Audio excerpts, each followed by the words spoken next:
गेल्या हजारो वर्षांपासून माणूस दह्याचं सेवन करत आलाय. प्राचीन ग्रंथांमध्येही दह्याच्या आरोग्यदायी गुणधर्मांचा उल्लेख आहे. दह्यात शरीरासाठी उपयुक्त असे चांगले बॅक्टेरिया असतात. एका नवीन रिसर्चमध्ये असं आढळून आलंय की दीर्घकाळ दही खाण्याचा आणखीन एक महत्त्वाचा फायदा आहे. संशोधकांच्या माहितीनुसार आठवड्याला किमान 2 वेळेला किंवा त्यापेक्षा जास्त वेळा दही खाल्ल्यास कोलोन कॅन्सरपासून संरक्षण मिळू शकतं. दही गट मायक्रोब्रोममध्ये बदल घडवून कोलोन कॅन्सरपासून संरक्षण देऊ शकतं. तब्येत पाणीच्या या नवीन व्हिडिओमध्ये हा बॅक्टेरिया काय आहे आणि या रिसर्चबाबत आपण अधिक माहिती घेऊया. दही कोलोन कॅन्सरपासून संरक्षण कसं करतं? गट मायक्रोब्स या जर्नलमध्ये प्रकाशित झालेल्या एका संशोधनानुसार आठवड्यात 2 किंवा अधिक वेळेला दही खाणाऱ्या लोकांमध्ये बायफिडोबॅक्टेरियम पॉझिटिव्ह कोलोरेक्टल कॅन्सर होण्याचं प्रमाण कमी असतं असं आढळून आलंय.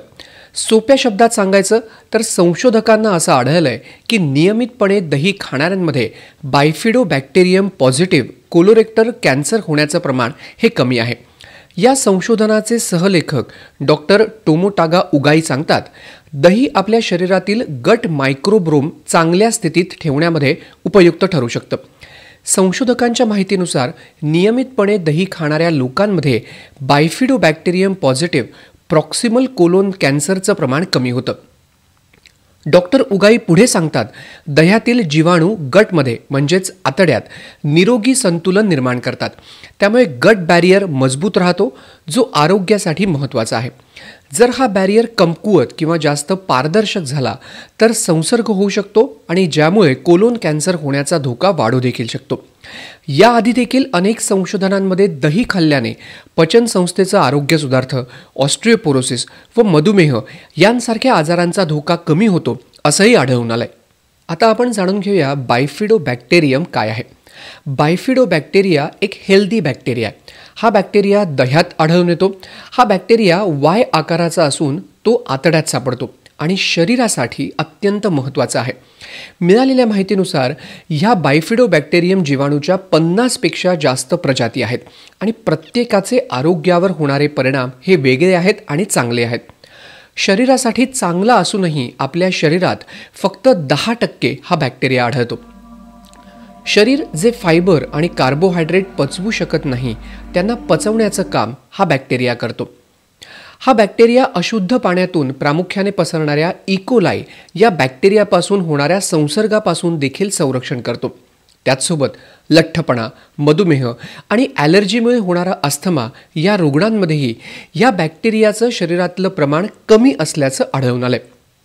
तर याआधी करण्यात आलेल्या संशोधनात असं आढळून आलंय की कोलोरेक्टल कॅन्सरच्या 30 ते 35% केसेसमध्ये बायफिडोबॅक्टेरियम हा संशोधकांना आढळून आलाय. मग तुम्हाला प्रश्न पडला असेल की प्रॉक्सिमल कोलोन कॅन्सर म्हणजे काय?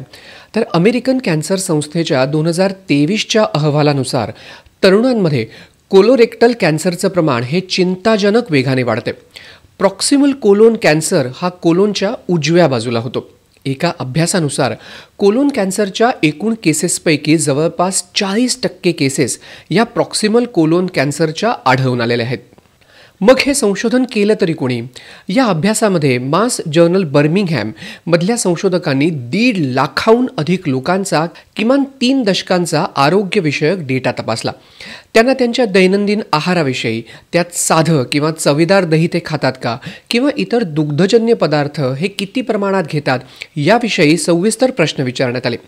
संशोधकांना असं आढळलं की आठवड्यात 2 किंवा अधिक वेळेला नियमितपणे दही खाणाऱ्या लोकांमध्ये काही विशिष्ट प्रकारच्या कोलोरेक्टल कॅन्सरचं प्रमाण हे कमी होत आहे. संशोधकांनी साधं दही किंवा चवदार दही यापैकी कोणतं हे अधिक फायदेशीर आहे हे मात्र अभ्यासात स्पष्ट केलेलं नाही आहे. मात्र तज्ज्ञांच्या मते साखर नसलेलं किंवा कमी फॅटचं साधं दही हे अधिक आरोग्यदायी पर्याय म्हणून निवडायला हवं. मग दही खाण्याचे फायदे काय आहेत? नियमितपणे दही खाल्ल्यास टाईप 2 मधुमेह, ऑस्ट्रिओपोरोसिस आणि हृदयविकारामुळे मृत्यू होण्याचा धोका कमी होतो. संशोधकांना असा अंदाज आहे की दीर्घकाळ दही सेवन केल्यामुळे आतड्यातील सूक्ष्मजीव बदलून प्रॉक्सिमल कोलोन कॅन्सरचा धोका कमी होऊ शकतो, ज्यामध्ये बायफिडोबॅक्टेरियमचा देखील समावेश आहे. पण त्यांनी असंही नमूद केलंय की मूलभूत विज्ञान आणि लोकसंख्या आरोग्य अभ्यास दोन्ही एकत्र आणणारं पुढील संशोधन देखील निष्कर्ष काढण्यासाठी हे आवश्यक आहे. त्यामुळे नियमित दही खात नसाल तर दही खाणं नक्की सुरू करा. बऱ्याच प्रकारच्या दह्यांमध्ये अतिरिक्त साखर असते, त्यामुळे ते आरोग्यासाठी हानिकारक ठरू शकतं. हा व्हिडिओ कसा वाटला हे आम्हाला नक्की कळवा.